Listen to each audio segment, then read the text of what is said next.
All right, let's talk about something we've probably all experienced, being on a team that just doesn't work. That's exactly what Patrick Lencioni's classic fable, The 5 Dysfunctions of a Team, is all about. It's this incredible guide that uses a really compelling story to figure out why even the smartest, most talented people often can't seem to work together. So, the book kicks off with this really interesting idea, kind of like a puzzle. Let's call it the teamwork paradox. We all say teamwork is everything, right? It's critical for success. But if we all know that, Then why is great teamwork so ridiculously rare? I mean, think about it. Most companies are packed with smart, talented people, and yet so many of them are just bogged down by inefficiency and, the office politics. Lencioni argues that the real culprit, almost every single time, is a dysfunctional team.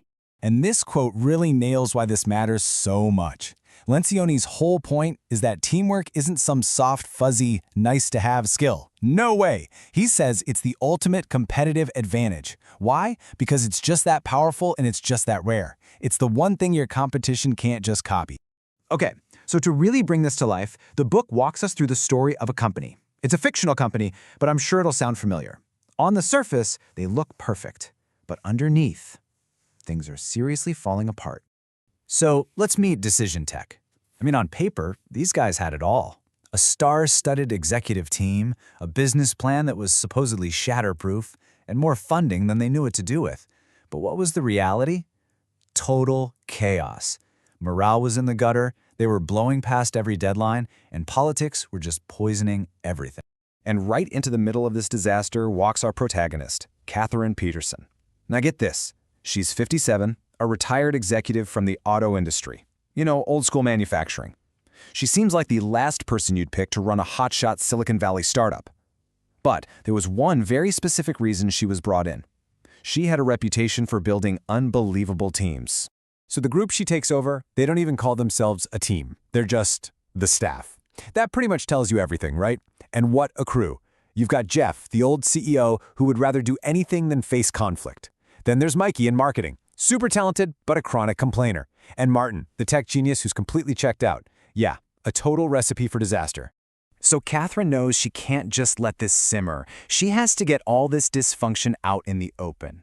Her first move, a mandatory 2-day off-site in Napa Valley. And, as you can probably guess, the staff is not thrilled about it. And it doesn't take long for things to get heated. Martin, the CTO, is just sitting there, typing away on his laptop, completely ignoring everyone.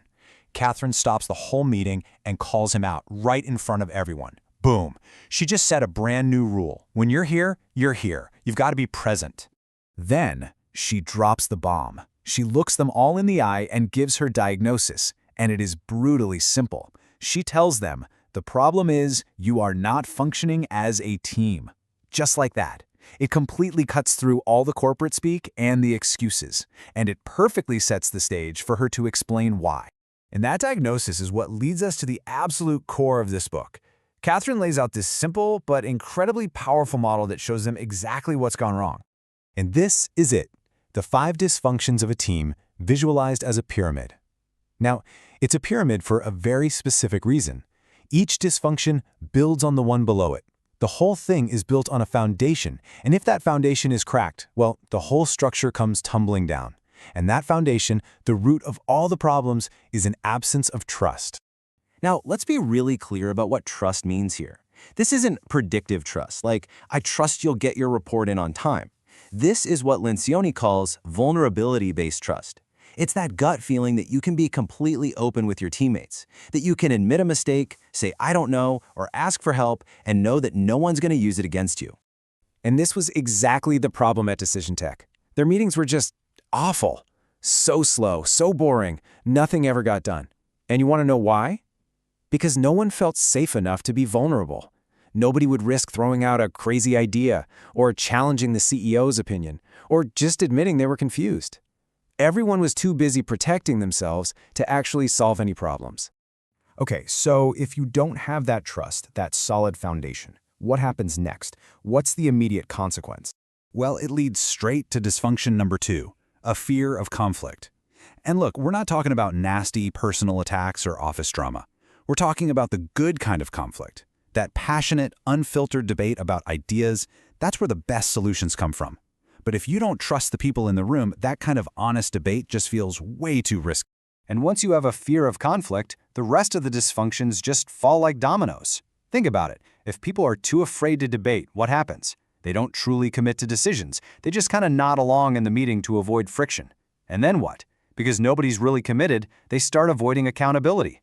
I mean, why would you call out your coworker for not following through on a plan you never really bought into? And that leads to the final, top of the pyramid dysfunction, inattention to results. People stop caring about the team's success and start focusing on their own careers, their own status, their own ego. It's a total systemic breakdown. But here's the good news. Catherine doesn't just point out all the problems, she actually gives them a roadmap to fix it. So let's flip the pyramid over and see what a truly functional team looks like.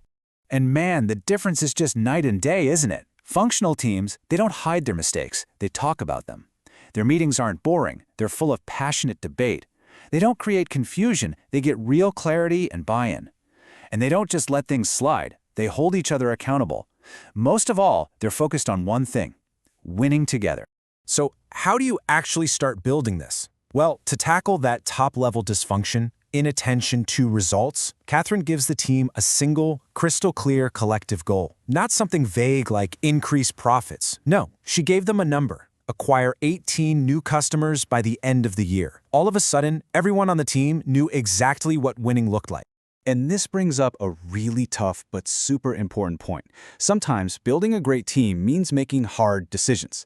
In the story, Catherine eventually has to let Mikey go. She was talented for sure, but her constant complaining and refusal to get on board was just toxic for everyone else. It's a powerful reminder that sometimes the health of the team has to come before any one person's individual talent. So really, the path to a great team is just climbing the pyramid the right way. It all starts with building that vulnerability-based trust. That trust makes it safe to engage in productive conflict. When you have that conflict, you get real collective commitment. That commitment empowers you to embrace peer-to-peer accountability. And when you have all of that, the entire team stays laser-focused on collective results. Look, the book is really clear that this stuff is not easy. It takes a ton of courage and a lot of discipline, especially from the team leader. But the ultimate message is really hopeful. Building a great team might be hard, but it's absolutely possible. And when you do it, it might just be the most powerful advantage your organization can have. So to wrap this up, I want to leave you with a question to really chew on. Think about the teams you're on, whether it's at work, a sports team, maybe even in your family.